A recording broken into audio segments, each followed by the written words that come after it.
Good morning. Welcome to the even-numbered half of the 200 Corridors morning assembly. We invite you to relax, make yourself comfortable, and listen to Hans Christian Andersen's classic story, The Little Match Girl. Enjoy.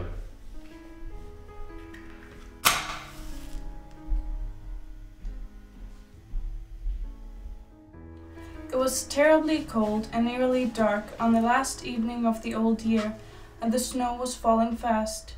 In the cold and the darkness, a poor little girl with bare head and naked feet roamed through the streets. It was true she had on a pair of slippers when she left home, but they were not of much use. They were very large, so large indeed that they had belonged to her mother, and the poor little creature had lost them in running across the street to avoid two carriages that were rolling along at a terrible rate. One of the slippers she could not find, and a boy seized upon the other and ran away with it, saying that he could use it as a cradle when he has children of his own. So the little girl went on with her little naked feet, which were quite red and blue with the cold. In an old apron she carried a number of matches, and had a bundle of them in her hands. No one had bought anything of her the whole day, nor had anyone given her even a penny.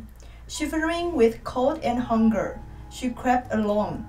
Poor little child, she looked the picture of the misery. The snowflakes fell on her long fair hair, which hung in curls on her shoulders, but she regarded them not. Light was shining from every window, and there was a several smell of rancid ghosts.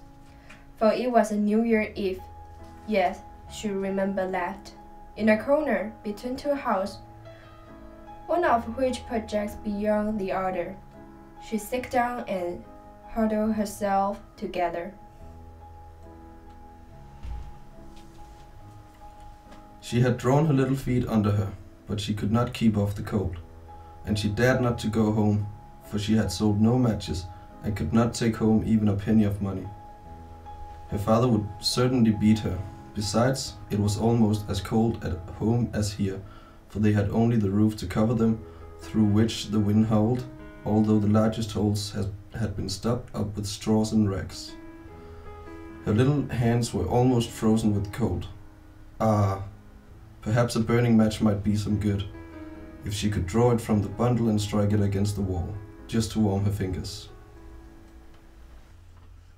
She drew one out.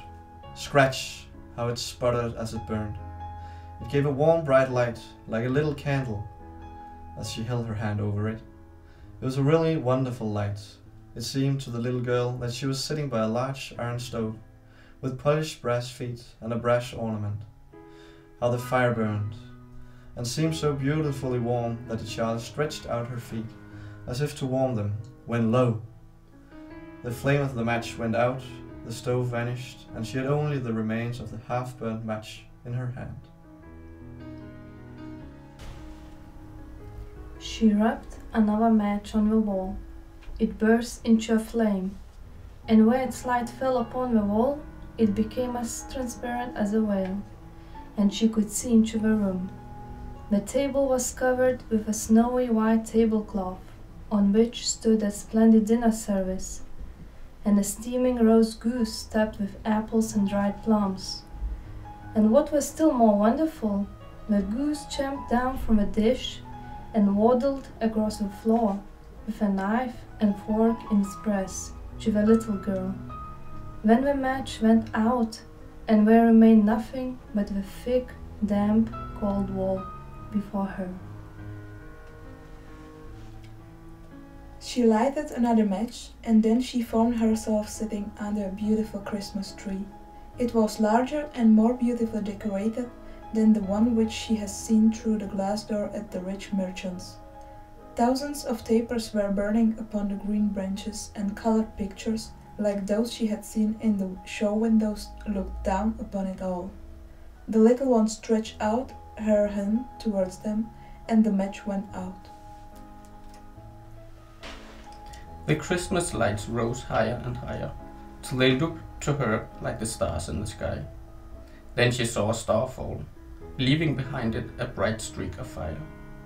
Someone is dying, thought the little girl, for her old grandmother, the only one who had ever loved her, and who was now dead, had told her that when a star falls, a soul was going up to God.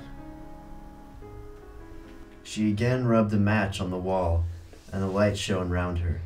In the brightness stood her old grandmother, clear and shining, yet mild and loving in her appearance. "Grandmother," cried the little one, "oh, take me with you. I know you'll go away when the match burns out. You will vanish like the warm stove, the roast goose, and the large, glorious Christmas tree." And she made haste to light the whole bundle of matches, for she wished to keep her grandmother there.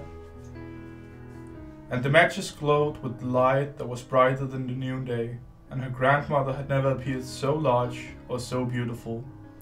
She took the little girl in her arms, and they both flew upwards in brightness and joy, far above the earth, where there was neither cold, nor hunger, nor pain, for they were with God. In the dawn of morning, there lay the poor little one, with pale cheeks and smiling mouth, leaning against the wall. She had been frozen to death on the last evening of the year, and the New Year's sun rose and shone upon a little corpse.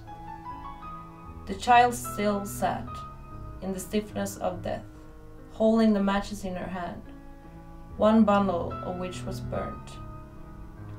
She tried to warm herself, said some. No one imagined what beautiful things she had seen, nor into what glory she had entered with her grandmother on New Year's Day.